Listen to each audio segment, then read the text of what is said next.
we're going to keep these the questions and answers short so that you can really enjoy the artwork. But it's always nice to have a sort of like a little in to either the artist or the work. When you look at work, it gives you more contact, if you will. I've worked with Debbie for a while, and in that period of time, because she kind of doesn't always tell you right away, oh, I got a degree in this, and yes, I was interested in that, and then I went and did this then. You kind of have to get it out of her. And once you do get it out of her, you learn that she is very varied in her disciplines and her knowledge and her experiences. So my first question actually to her is, you started in the Philippines, right? Sure. You were born there, Yes. right? Yes. And you went to like school there first, and Yes. then Came came here. out. And so, would you tell us a little bit about your career trajectory through and your studies, how you got here, and if you think any and all or none influenced your work? Okay, I come from a family of 6. I'm the youngest, and I have 2 engineers in the family, 2 nurses, and a banker. And I was the youngest, so when my parents were done with parenting, when it was my turn. So they said, you're on your own, right? So I went to the University of the Philippines, and that's sort of the poor man's university. You know, we have Ivy Leagues at home that were very expensive, but University of the Philippines was where, you know, the best and the brightest went to if they can get in. But it was, you know, they were all revolutionaries. They were artists, writers, musicians, and filmmakers. That's where we all went. And I think that's where my being an artist was nurtured. So that's where I went to school. I have a double major in psychology and archaeology. And I was on my way to my master's in art education. Martial law broke out in the Philippines, and Marcos, you know about Imelda Marcos and her shoes. So being that I was in the... Aren't we looking at some instruments? Right, it's one of her favorites. So of course I was part of the underground, movement. And there were really bad things going on in the country. And so my parents said, okay, let's ship you out of here. So they sent me to New York. I had 2 siblings in New York already. So they sponsored me here. And I went to Parsons School of Design. And that's sort of where my art career started. My professors were very good to me. I had professors who were giving me jobs. And there was one professor, Jack Schechterson, who was my mentor and my patron. He had a packaging design company, a very prestigious one in New York. And he said, I wasn't even done with art school, but he said, I think it's time for you to get to work. So he got me into Revlon, and that's where I started doing packaging design, and did it for many years, and decided to open my own studio. And my clients were very good clients. I did cosmetic packaging mainly. My clients were Marc Jacobs, Michael Kors, Donna Karan, Maybelline, Paloma Picasso. They were all my clients, and I did that for about 25 years. It was financially lucrative. Can I yes. Interject something? Yes. You should all know that today, anybody who goes into a Walgreens or a CVS, it goes to the cosmetics counter, which is glass, a glass enclosed counter. You're all familiar with it. They will see what I call the Debbie Ma Museum of Art. There is literally a beautiful row of her work. But anyway, so that kind of quenched my thirst for making things, but I was getting paid very handsomely for it. So did that for many, many years. And then it was, you know, working in New York in that field is Tough. a very tough, very tense um, um, endeavor. So I decided I needed a break. I went to Barcelona because one of my favorite artists lived and worked there, Antonio Tapias. And I went there, came back, and decided to just say goodbye to my clients and paint. And here I am. There you go. And so how do you find, so that's a vast and broad spectrum of information, you know, that you've accumulated and experiences. How do you find that fits into your work today? You know, I think graphic design or commercial design and fine arts is pretty much the same uh, in terms of solving a visual problem. You know, in commercial design, I have clients who have marketing requirements. That's the difference there, where you're catering to the needs of a project, but you're still solving a visual problem. You know, make a package that looks good on the shelf, right? But in fine arts, You're still I'm doing the same. I'm trying to solve a problem, but I answer to myself only. And I think that's the difference. And I still carry all the knowledge and experience that I've had from having worked Right. with the, you know, designing packaging to what I do now as an artist. Well, it's interesting that you make mostly flat work. If you think about it, because package design, when It's you put it together, is three-dimensional, three-dimensional. So that's right? pretty interesting. At the same time, this I It would is- say is Yeah. It is flat but too. they Yeah, are yeah. three-dimensional in a way because they're not Flat. flat. Flat. They're not flat. Right. Now, you always made drawings, true? Even though Mhm. you were working in your career, Right. you also would make your own drawings. That's correct. Yes. So all through this time, you made your own work. Mm-hmm. Why? I guess you have to kind of think out things before creating big canvases like this.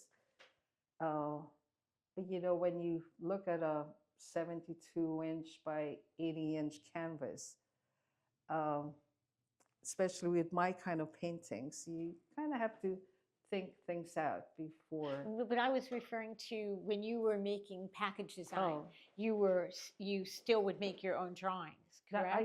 I would, but I think most of it is in the actual making of them. I would make maquettes. Right, You know, right. I like see what you're saying. same thing with my paintings. I Yeah. would make little maquettes also Got it, before got it. making the big ones or the finished packaging. And what do you think that the art gives you?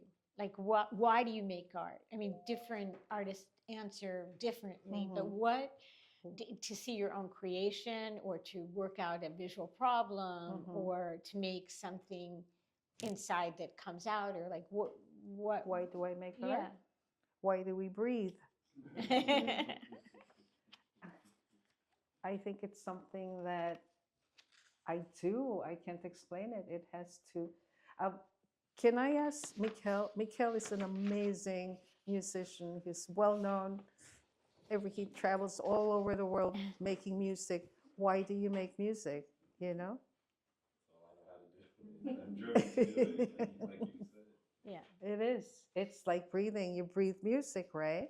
And George, you breathe medicine, don't you?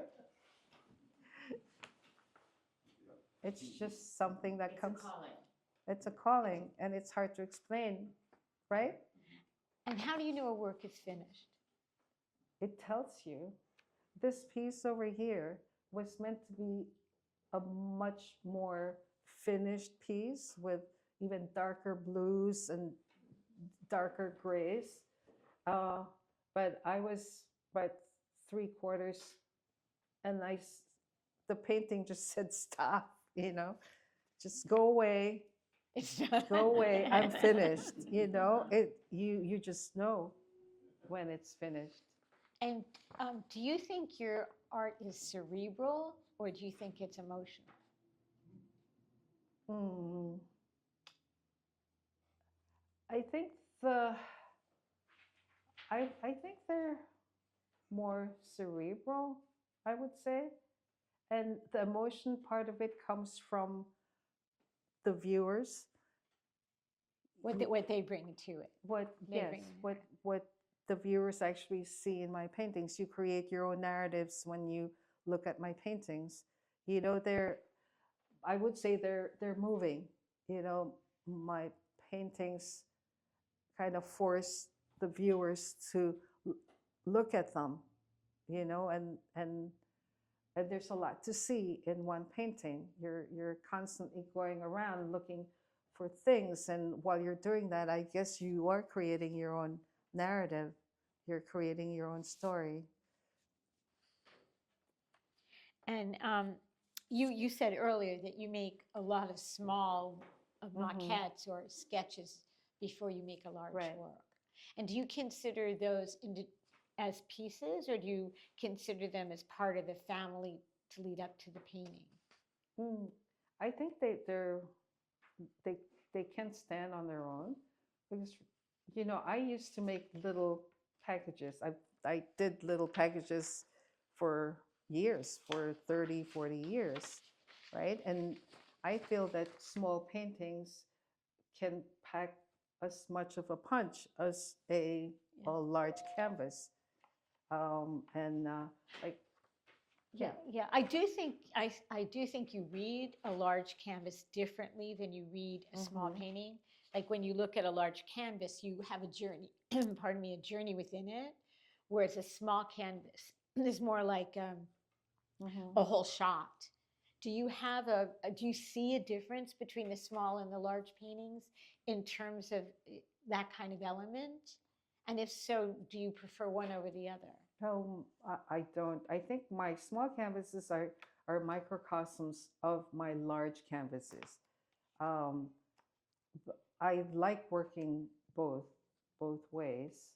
Of course, the small canvases, it's easier to impart a concept. You know, Yeah, the big yeah. canvases take a longer time. So small canvases are more spontaneous, I would say. The thoughts are more spontaneous. Um, there's maybe a lot less thinking uh, than doing a large composition. Yeah, there's more process, I would Right, think, in a right, large right. painting And that's, than in a yeah, small and one. talk about Yeah. process, you know, you had one question there about process. Yes. And yeah, my paintings, the process of making my paintings is very important to my work. I work with marble dust, which is non-traditional, and the technique of putting them down is just as important as what you see on the canvas. And I think the delicious part about making art in my studio is the process of making it, of making marble dust work And as a medium. I know texture is very, very important to you. Yes. Could you describe a little bit simplistically, because I know it's not a simple process, Mhm. but some of the process so people know what you mean?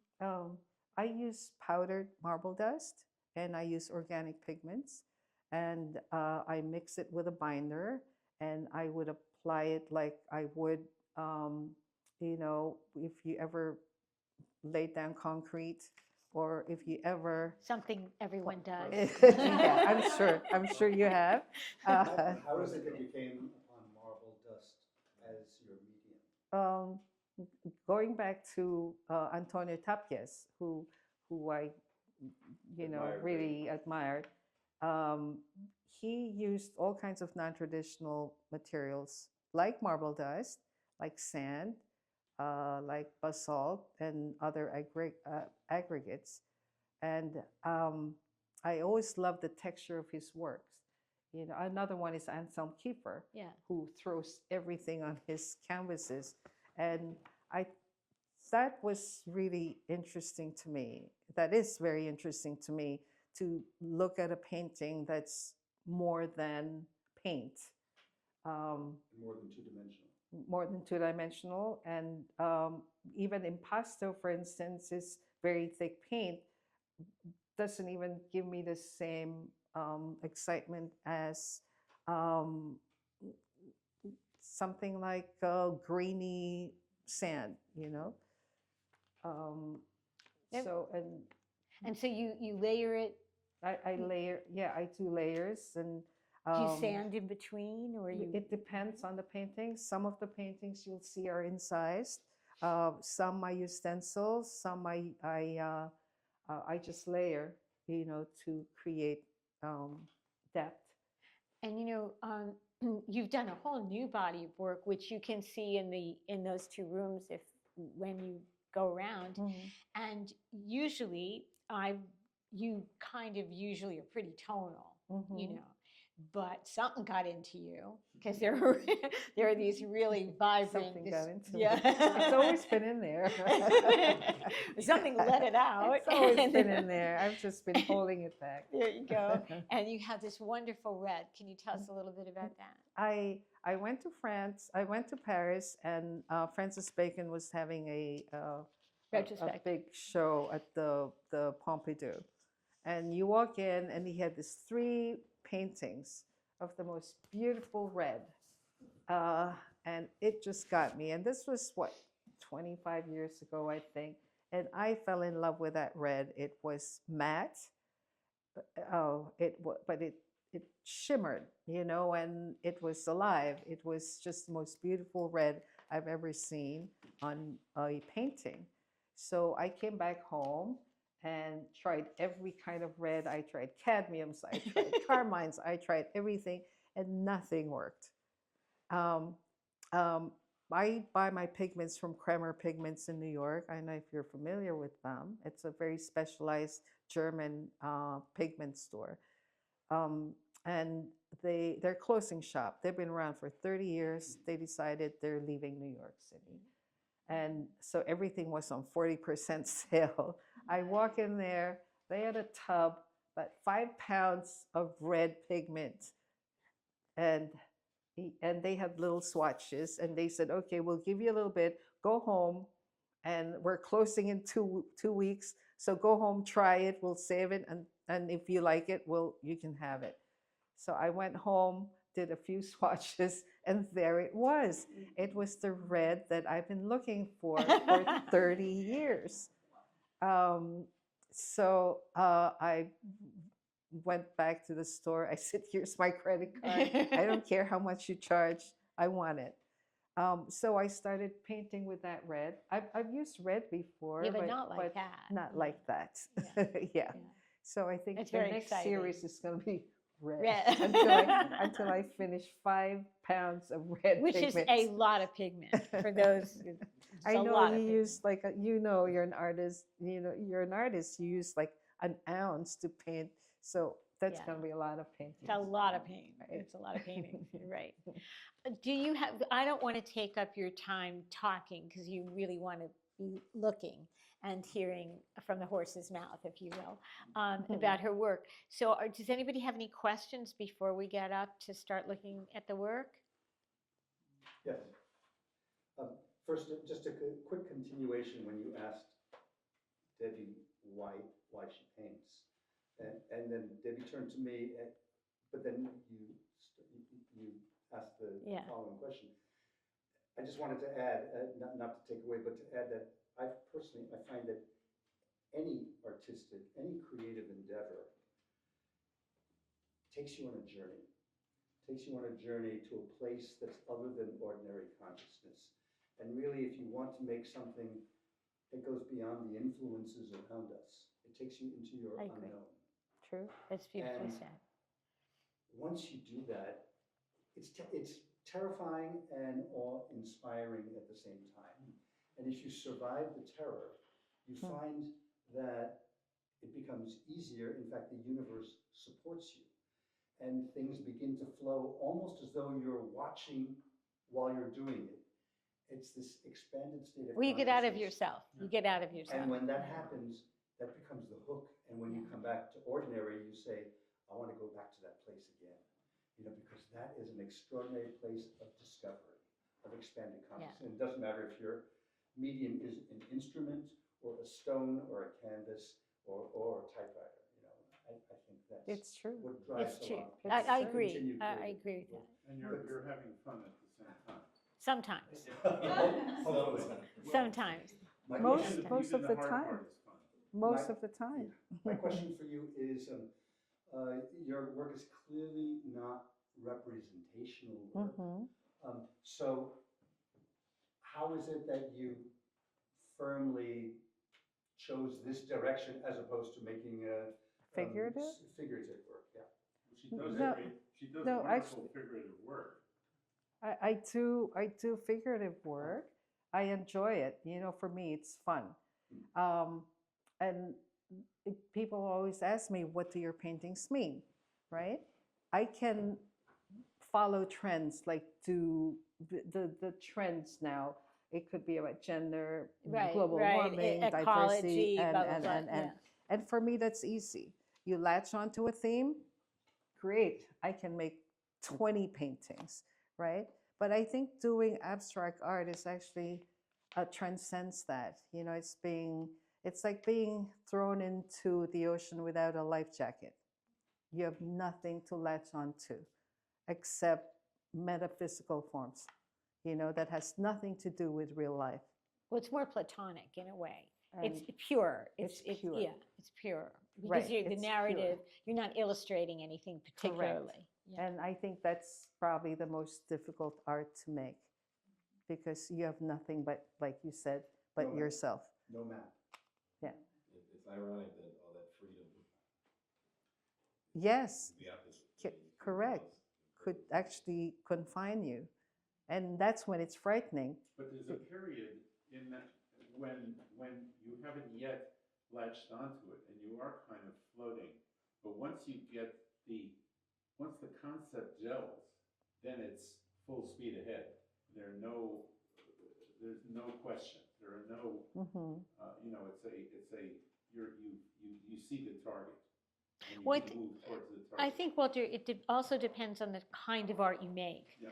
Because one of the things about Debbie's work that I don't want to speak for you, but one of the things that I think is that you do have an idea of how you think it's going to look, but at the same, because you may make a maquette or you have an area, but you also, as you were describing from that, in your process, you let it speak back to you.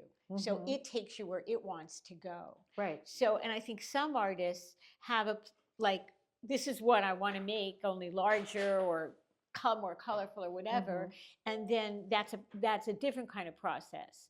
Not a journey, but I'm going to make it larger, you know, or I'm going to make it, I know what I want to do with that steel, so I'm going to do it. And then there's an exhilaration in the process of making it alive. But I also think there's other artists that don't know what they're doing as they do it. And you're sort of in between, but I think Sure, there's, then depending on the piece, Yeah. I think. and so I think what I'm saying is I think it depends on the kind of art you make, because Do you really think that an artist begins something and says, I know exactly where I want to end up? I think the intellect is the launching pad, the diving board, and you know where you're Yeah, beginning. but you exactly. But don't I really was know where just you're gonna end up. responding to Walter's thing about, because I do think there are artists that have an idea, like mostly sculptors, I think, because to work from small to big or to create it, it's a lot of materiality. Yeah. So they yeah. have an idea Correct. of what it wants to look like. Obviously, they're responding to it as they're doing it. But I also know there's a lot of painters that are they're very specific. I think it's just in the individual. I know, I mean, I'm in studios a lot, and I know all of those different ways of working. I don't think one is better than the other. I think it's who you are. It's who you are as It's an you, artist. your and personality. you're Yeah. correct. Yeah, there's no good way or bad No, way. but I do think, to your point, that everybody responds to their work. At a certain point, the work tells you what to do. There's also a point, which is somewhat mysterious in the entire process, where you get to the point where you have to decide, is this really where you want to go? Yeah. Or something comes up that makes you feel, oh boy, Yeah. you know, if I could go there. And it's somewhat, you have to Yeah. be disciplined enough to carry the original concept Or through. not, or not, or not. or not. There are Well, artists I that, understand. Now, you know, Or it the depends on problem how is- much you've spent on the piece. No,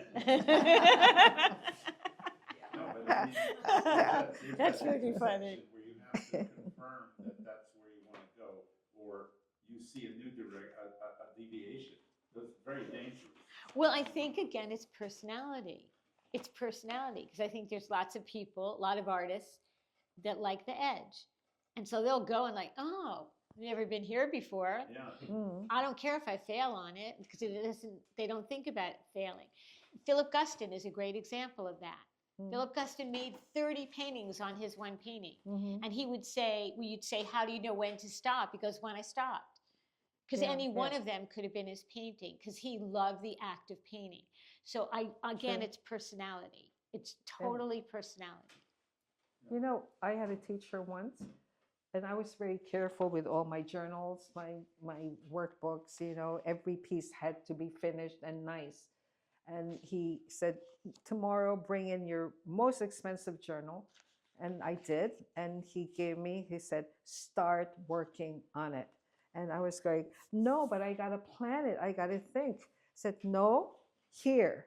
Good Page teacher. after Yeah. page. And it was this like $200 journal. And I'm going, I can't do it. I got to plan this first. It's got, every page has to be perfect. He said, what, Why? you're going to live forever? He said, do it. And he actually stood there, and I had to Great do teacher. something on every page. That's a was good that thing. a freeing exercise? No, I was Terrified. No, it wasn't. I went home and I carefully tore it off, tore every page, and said, "Oh, okay, I got 50 pages more untouched." But again, some artists would just, you're an abstract painter, you said? You can just go and slap things on anything and not think about it. But doing that, I still go through the same stuff you do. I mean, Yeah. it's either, it's the wrong color, it's the wrong thing, it's Mhm. it's the right thing, the paint. I mean, just because it's painterly, and somebody would say maybe sloppy, Mhm. doesn't mean that I go through the same machinations that you do, and you're doing very tidy paintings. Mhm. But, and I admire them, they're different from me, and I admire that they're different, but I think all artists and writers or anybody who's creative, it's really hard to get out of your own way. Yeah. Instead of criticizing yourself. I think that's true. Yeah. And when you do something new, it's a very interesting thing. If you have a gallery, for instance, different gallerists operate their gallery differently. So sometimes I'll say to the artist, you do whatever you want in the gallery, okay? And they're like, well, I want to do my newest work, because obviously it's my best, it's my newest, I'm really into that, okay? And sometimes that it works out great. Other times the work is not perfected yet. Do you know what I mean? It's like practice does make perfect in a Right. certain way. Right. So my point being is that as you try something new, it's not necessarily going to look as finished or perfect or harmonious or whatever words you want to use, because you're tearing up the lawn. You know what I mean? Yeah. And until it grows back right, it looks like it's a torn up lawn. And then there's other gallerists that'll say, to finish that thought, no, let me help you curate that a little bit, so that other people can see where you come from, because they're aware that new work may not have that whatever you want to call it, finished look to it. So I just think it's a process. Yeah, And definitely. I was gonna say, I'm hearing this discussion is amazing, and I'm so happy that music is ephemeral. So I can do something one day, and the very next day I can say, oh, Beethoven, I feel it differently today. But Yeah, so I have that liberty. Of So not I'm just having- happy that I'm not in trouble. that you don't have to look at it again. Yeah, I can Yeah. understand that. I can understand. Well, Well, just- speaking of that, we should go look at. So Okay, go for sure. Thank you. it.